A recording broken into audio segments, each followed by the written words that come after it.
सम्मानित शिक्षक साथियों, आप सभी को नमस्कार। पूर्व माध्यमिक स्तर पर कक्षा 6वीं 7वीं 8वीं हिंदी विषय के लिए मैं बात कर रही हूँ आप सभी से। वैसे तो इस हिंदी की पुस्तक आप सभी के हाथों में है और आपने पहले भी इस पुस्तक को देखा है। विषय वस्तु से आप सभी परिचित हैं, कुछ नया आपके लिए नहीं है, लेकिन फिर भी उसके लिए अतिरिक्त सामग्री देने का प्रयास अभी किया जा रहा है और यह उपलब्ध होगा आपको दीक्षा पोर्टल के माध्यम से। दीक्षा ऐप जब आप देखेंगे तो आपको लगेगा कि वास्तव में बच्चे इससे लाभान्वित होंगे। इस पुस्तक के लिए जिन लोगों ने काम किया है वो आपके बीच से ही हमने उन शिक्षक साथियों को चुना है, विषय विशेषज्ञों का मार्गदर्शन लिया है, तो आप जैसे अनुभवी साथियों का सहयोग हमने लिया है और सामग्री हमने सृजित करने का प्रयास किया है। यदि इस सामग्री को आप देखना चाहें तो देख सकते हैं, पढ़ना चाहें तो पढ़ सकते हैं, समीक्षा भी आप कर सकते हैं, ऐसी कोई बात नहीं है। हम बिल्कुल आपकी समीक्षा स्वीकार करेंगे, लेकिन यह तभी संभव होगा जब आप इसे देखेंगे, इस पर तवज्जो देंगे और बच्चों को भी उसे देखने के लिए प्रेरित करेंगे।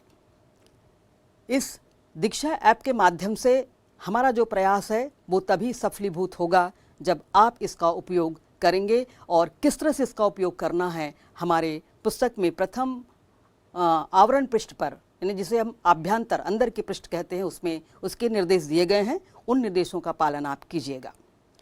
साथियों, आप बखूबी जानते हैं कि भाषा शिक्षण के अंतर्गत हमेशा कुछ न कुछ समस्याएं बच्चों को भी होती है और शिक्षक को भी होती है, अर्थात अध्ययन में भी और अध्यापन में भी। हम देखते हैं कुछ व्याकरणिक त्रुटियां होती हैं, कुछ वर्तनीगत अभ्यास की कमी होती है। ऐसे ही कुछ समस्याओं को लेकर के हमने सामग्री सृजित करने का प्रयास किया है और ये हमारा एक लघु प्रयास ही है, हम ये कह सकते हैं, लेकिन आप या हमारे छात्र लाभान्वित होंगे। इस तरह से हम कह सकते हैं कि शिक्षक, पालक, बालक तीनों के लिए ये फ़ायदेमंद है या लाभकारी है। साथियों, प्रत्येक पाठ में 4 QR कोड दिए हुए हैं, जिसके प्रथम QR कोड में हमने दिया है पाठ का परिचय। अगर पद्य है तो पाठ का वाचन, तत्पश्चात उसका गायन, फिर उसका भावार्थ। यदि कहानी है तो पाठ का परिचय, फिर कहानी का सारांश, फिर उसका उद्देश्य क्या है कि उस कहानी के माध्यम से लेखक या कहानीकार क्या कहना चाहते हैं, वो हमने बताने का प्रयास किया है। द्वितीय QR कोड, जिसे हमने शब्दावली के रूप में लिया हुआ है, इस शब्दावली में 3-4 चीज़ों को ही हमने स्थान दिया है, जैसे कि शब्दार्थ। शब्दार्थ दूसरे में है समानार्थी। आपको जरूर लग सकता है कि शब्दार्थ और समानार्थी जो है वो पृथक हैं क्या, लेकिन वास्तव में है। शब्दार्थ जैसे पंकज, तो पंक में जन्म लेने वाला, पंकधन ज, पंकज अर्थात कमल। लेकिन समानार्थी जब हम कहते हैं तो पंकज का समानार्थी हो जाता है जलज भी होगा, कमल भी होगा, अरविंद भी होगा। इसलिए हमने दोनों को डिफाइन किया है कि समानार्थी क्या है और शब्दार्थ क्या है। फिर पर्यायवाची क्या है, क्योंकि समानार्थी ही पर्यायवाची है, लेकिन फिर भी कहाँ पर भिन्नता होती है यह भी हमने बताने का प्रयास किया है। हमने उसमें पर्यायवाची को भी लिया, लेकिन व्याकरणिक तत्वों में हमने ध्यान दिया है। शब्दों का प्रयोग भी हमने देखा, जो कठिन शब्द हैं हमारे पाठों में, उन कठिन शब्दों को भी हमने लिया और कैसे उसके वाक्य बनाए जा सकते हैं यह भी हमने दूसरे नंबर के QR कोड में प्रयास किया। तृतीय QR कोड जो है, व्याकरणिक तत्वों को ध्यान में रखते हुए हमने काम किया हुआ है। व्याकरणिक तत्वों के अंतर्गत ये हमने दिया कि उसमें संधि किस तरह हो सकती है, शब्दों में समास किस तरह हो सकता है, उपसर्ग कैसे, यानी उपसर्ग मिश्र शब्द क्या हैं, प्रत्यय लगे हुए शब्द कैसे होते हैं, क्रिया क्या है, क्रिया विशेषण क्या है, भाववाचक संज्ञा कैसे बनती हैं। इस तरह छोटी छोटी चीज़ों को भी हमने उस व्याकरणिक तत्वों के माध्यम से बताने का प्रयास किया है।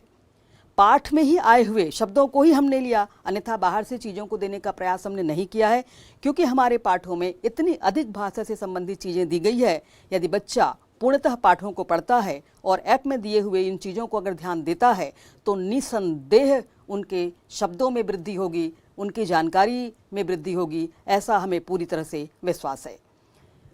चौथे नंबर का QR कोड जो है वो असेसमेंट से संबंधित है, जिसमें मल्टीपल चॉइस वाले क्वेश्चंस दिए हुए हैं। इन प्रश्नों को पढ़ने से आपको ये ज्ञात होगा कि किसी प्रश्न को पूछने का तरीका कैसा होना चाहिए। हम जानते हैं कि हम सभी बरसों से प्रश्न बनाते आ रहे हैं, लेकिन हम ये पता नहीं होता है कि प्रश्नों का स्वरूप किस तरह होना चाहिए। इन 10 प्रश्नों के माध्यम से यह बताने का प्रयास किया गया है कि प्रश्न कैसे निर्मित किए जाते हैं और उत्तरों का चयन किस तरह किया जाता है। यह भी बहुत बारीकी के साथ हमने देखा है और ये बनाने का प्रयास किया है, और इस प्रश्न के माध्यम से आकलन मूल्यांकन जो है वो संभव है। तो शिक्षक साथियों, ये हमारा प्रयास रहा है और इस प्रयास की पूर्ति में हमने अपना प्रयास पूरी तरह से शामिल किया हुआ है। मुझे विश्वास है कि हमारे छात्र अगर इसे या इस ऐप के माध्यम से दिए गए चीज़ों का अनुकरण करते हैं तो निश्चित उनको ज्ञान लाभ होगा और आपके लिए भी ये सहयोगी होगा। मैं आप सभी से आग्रह करना चाहती हूँ, आप सभी से निवेदन करना चाहती हूँ कि आप अधिक से अधिक इस ऐप को देखें, इसका उपयोग करें और इसे समझने के लिए बच्चों को प्रेरित करें। बहुत बहुत धन्यवाद।